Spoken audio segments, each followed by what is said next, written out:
നമസ്കാരം. Russian president Vladimir പുടിനും ഉത്തര Korean ഭരണാധികാരി Kim Jong ഉന്നും വീണ്ടും കൈകോർക്കുകയാണ്.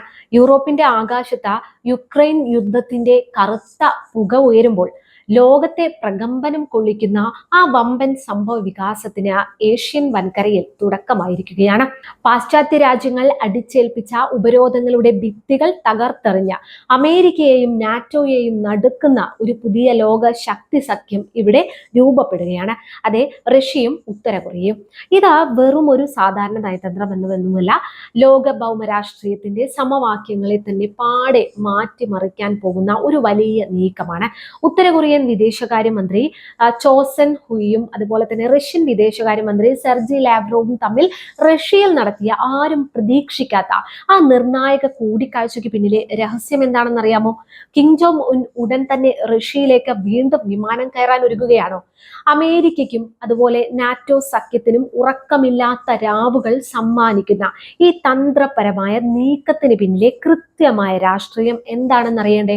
വീഡിയോ പൂർണ്ണമായും കണ്ട കാര്യങ്ങളുടെ യഥാർത്ഥ വ്യാപ്തി നിങ്ങൾ മനസ്സിലാക്കൂ. 2022 റഷ്യ യുക്രൈനിൽ അധിനിവേശം ആരംഭിച്ചതിനു ശേഷം ലോക രാഷ്ട്രീയത്തിൽ വലിയ മാറ്റങ്ങളാണ് സംഭവിച്ചത്. പാശ്ചാത്യ രാജ്യങ്ങൾ റഷ്യയ്ക്കുമേൽ വൻ ഉപരോധങ്ങൾ അടിച്ചേൽപ്പിച്ചു. റഷ്യയെ സാമ്പത്തികമായും ഒറ്റപ്പെടുത്താൻ അമേരിക്കയും നാറ്റോയും പരമാവധി ശ്രമിച്ചു. എന്നാൽ യുദ്ധം 3-ാം വർഷത്തിലേക്ക് കടക്കുമ്പോൾ റഷ്യയ്ക്ക് വൻതോതിൽ ആയുധങ്ങളും സൈനിക ഉപകരണങ്ങളും ആവശ്യമായി വന്നു.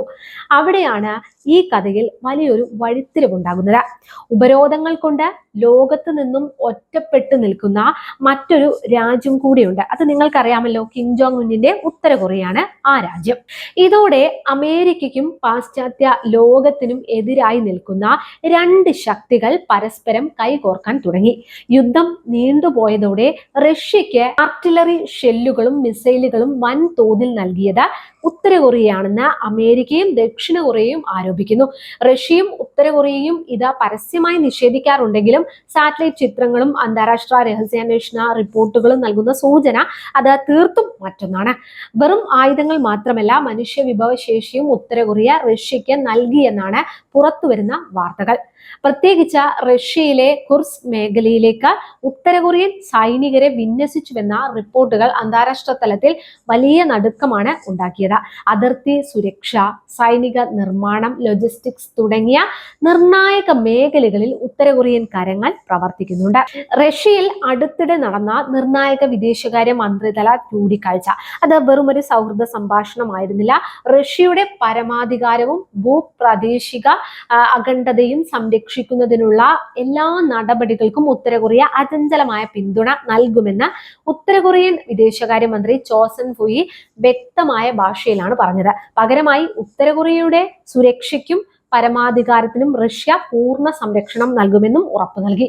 റഷ്യൻ മണ്ണിലെത്തിയ ചോസൻ ഹുയി ക്രെംലിന് സമീപമുള്ള അജ്ഞാത സൈനികരുടെ ശവകുടീരത്തിൽ പുഷ്പചക്രം അർപ്പിച്ച ചിത്രം ഓർക്കുന്നുണ്ടോ നിങ്ങൾ?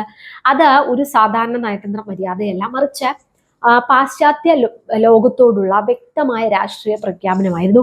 റഷ്യയെ ഒറ്റപ്പെടുത്താമെന്ന് കരുതിയ പാശ്ചാത്യ രാജ്യങ്ങൾക്ക് ഇവിടെയാണ് തെറ്റ് സംഭവിച്ചത്. റഷ്യൻ പ്രസിഡന്റ് വ്ളാഡിമിർ പുടിൻ അടുത്തിടെ പുറത്തുവിട്ട വീഡിയോ സന്ദേശത്തിൽ ഉത്തര കൊറിയയോട് നന്ദി പറഞ്ഞിട്ടുള്ള ഒരു വീഡിയോ ആണത്. പ്രത്യേക സൈനിക നടപടിക്ക് ഉത്തര കൊറിയ നൽകിയ സഹായം റഷ്യ ഒരിക്കലും മറക്കില്ല എന്നാണ് പുടിൻ അന്ന് തുറന്നു പറഞ്ഞത്. പക്ഷേ ഉത്തര കൊറിയയ്ക്ക് തിരിച്ചെന്താണ് കിട്ടുന്നത്? വെറുതെ സൗജന്യമായിട്ടാണോ ആയുധവും ആളുകളെയും കൊടുക്കുന്നത്? ഒരിക്കലുമല്ല. റഷ്യയിൽ നിന്ന് വൻതോതിൽ ഭക്ഷണം, ഇന്ധനം, സാമ്പത്തിക സഹായം എന്നിവ ഉത്തര കൊറിയയിലേക്ക് ഒഴുകുന്നു. അതിനേക്കാളൊക്കെ ഉപരി ഉത്തര കൊറിയ ഏറെ കാലമായി ആഗ്രഹിക്കുന്ന ബഹിരാകാശ സാങ്കേതിക വിദ്യയും മിസൈൽ വികസനവുമായി ബന്ധപ്പെട്ട നിർണായക വിവരങ്ങളും റഷ്യ ഉത്തര കൊറിയയ്ക്ക് കൈമാറുന്നു എന്നാണ് പ്രതിരോധ വിദഗ്ധർ അഭിപ്രായപ്പെടുന്നത്.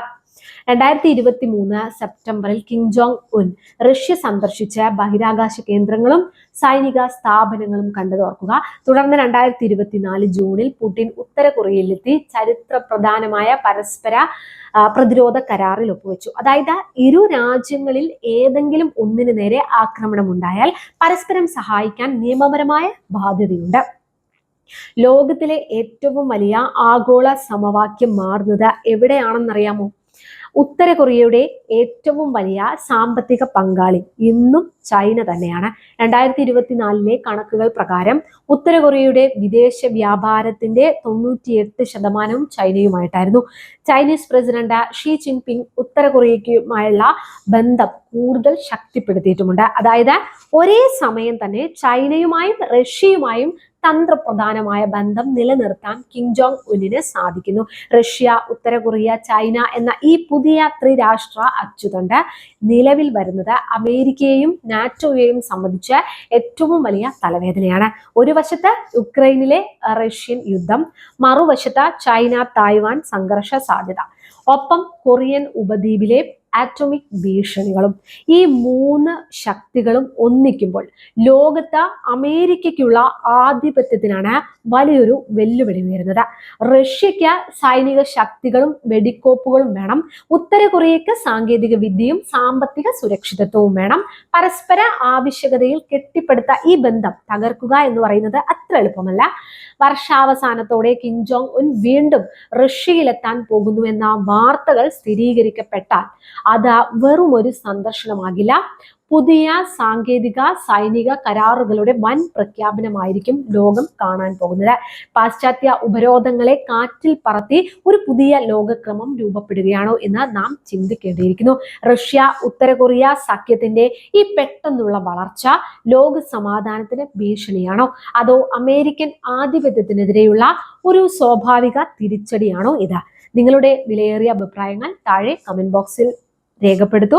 വീഡിയോ ഇഷ്ടപ്പെട്ടെങ്കിൽ ലൈക്ക് ചെയ്യാനും കൂടുതൽ വിശകലനങ്ങൾക്കായി ചാനൽ ഒന്ന് സബ്സ്ക്രൈബ് ചെയ്ത് വെക്കാനും മറക്കരുത്.